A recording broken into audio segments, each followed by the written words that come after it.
everyone, welcome back to my channel. You might have noticed that I've been absent over the last few months on YouTube, and that's because I had taken a short break, after which I ended up catching the flu and I was sick for over 2 weeks, which got in the way of me making more videos. But it's a new year and I'm ready to dive right back in. Before I left in October of last year, I did mention wanting to make a video on clusters, and so I'm going to pick up right where I left off with that exact idea in mind. So today I'll be showing you my process on how I create my clusters. First things first, I have my little drawers set up here.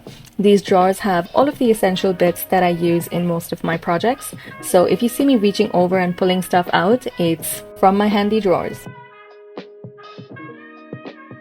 So in order to create a cluster, I usually like to grab either a tall strip of paper or a square or rectangular piece of paper. These pieces kind of create a really nice little base that you can build on. So I'm starting off with some background papers that I printed out recently, and I'm going to start ripping them into different shapes so that we have something to work with.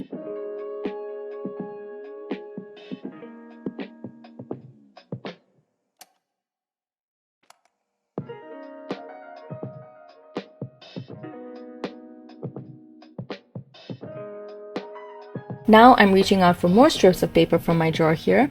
These have strips of paper that have some sort of decorative elements to them, mostly writing, alphabets, and numbers. If you're looking for something similar, I have some washi tape kits on both my Etsy and Kofi stores, and there's a link to both of those in the description box. I'm also using some paper from my stamp ephemera video that I posted a while ago, along with some blue stained paper to add some color.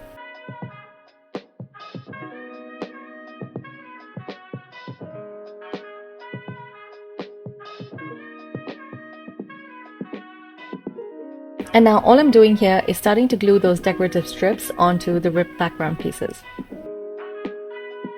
Just remember that there's no right or wrong way of doing this. All you want to do is just start gluing bits of paper together to make a base with which you can work on.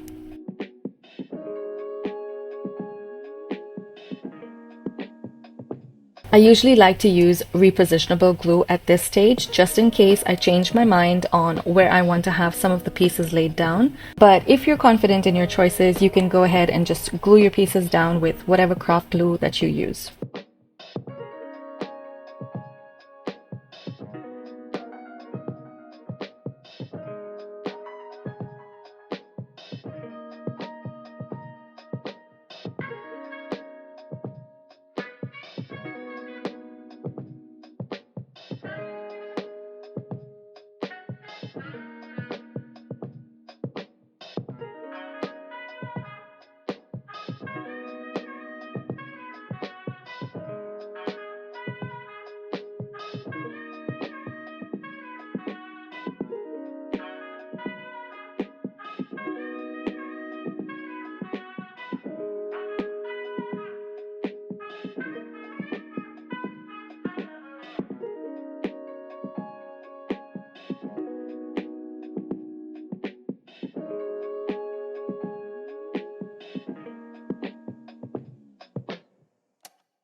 My next step are the snippet labels. I want my clusters to have many little elements on them, and so these make a great little addition.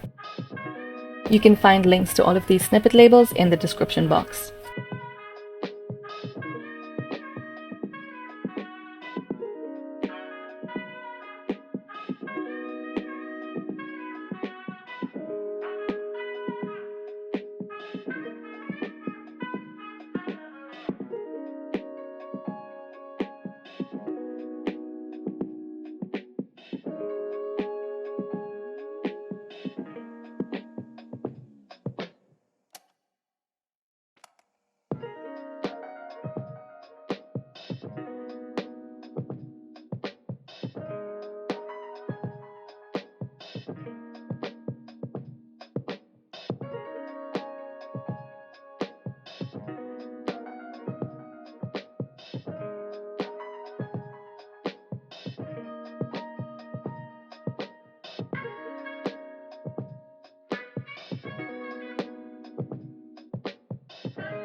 To add a bit of grunge, I'm using some of the vintage sticker tape and other transparent stickers that I basically just made using some transparent sticker paper. If you'd like to watch me make the vintage sticker tape, there's a link to that video in the description box.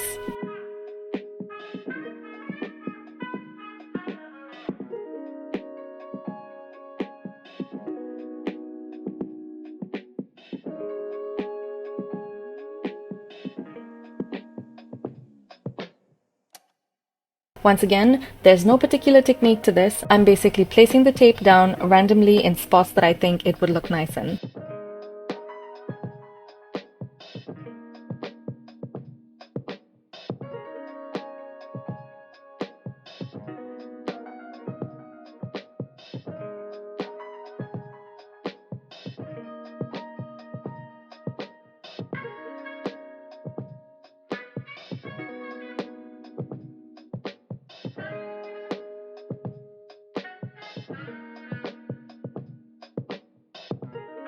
And I'm doing the same with the stickers as well.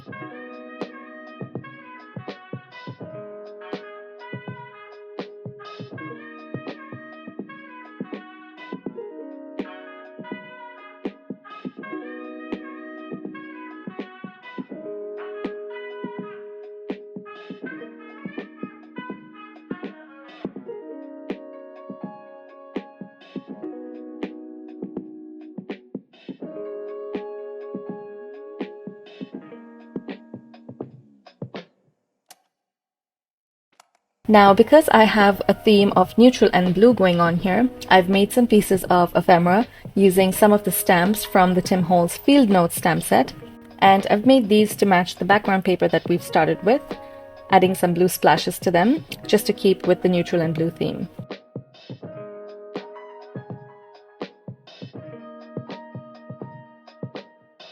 And all I'm doing is adding these either to the front or the back of each cluster to add more layers.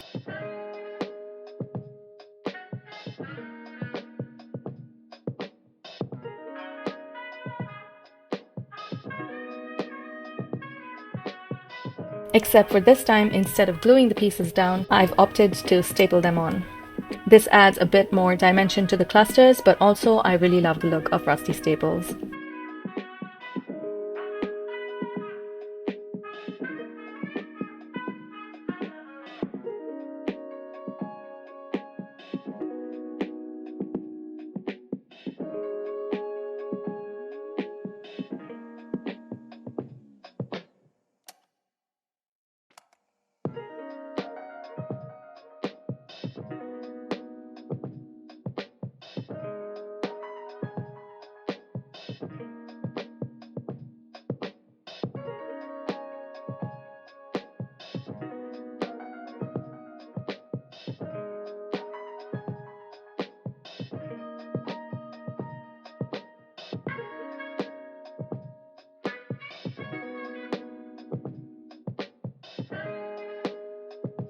And again, to add more layering, I've used the same neutral background and created some of these little stamps using the Tim Holtz Stamp Collector stamp set, and I'm adding them to my clusters where I see fit.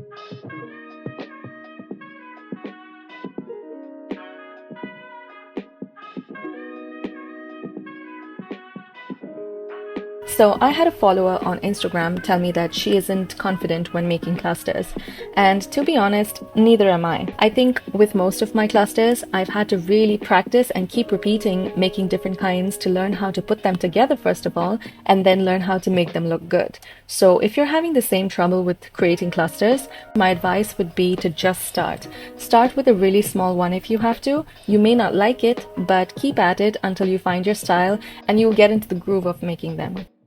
I would also recommend watching some videos. This video here is a breakdown of how I create my clusters, but you can also find videos from other channels like Crafty by Tony and Corey Daman. They've both been a huge inspiration to me, and I'm sure you like their content as well. Maybe you'd even like their technique or style better, and that's perfectly fine. But I think the point I'm trying to make here is that if you practice making them, you'll get better over time. So don't beat yourself up, just take time out and let your creativity do the work.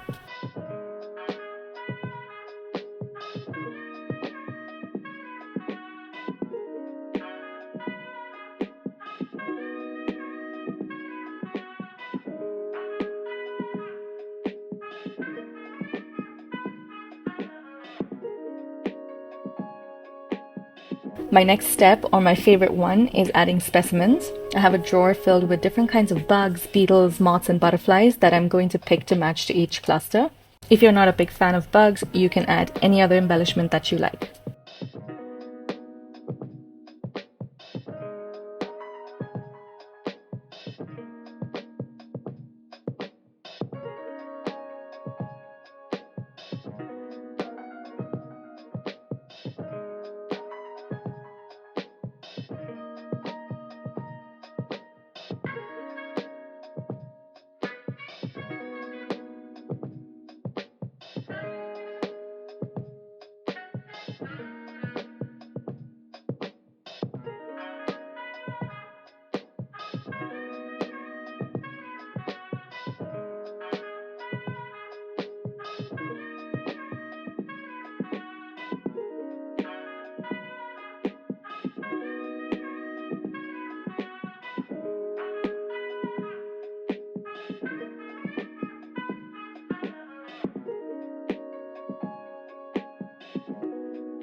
And finally, on to my last step, which is stamping. I'm going to use my little stamps here to fill up any empty spaces and add more dimension to my clusters.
And with that, here we have our cute little clusters ready to be stashed away and used in future projects.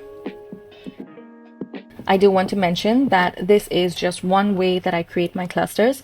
There are so many other ways that I could put a cluster together, but since I've broken it down for you step by step in this video, I think I'll make more videos showing how I create them, maybe without a specific theme, so that you can get more inspiration.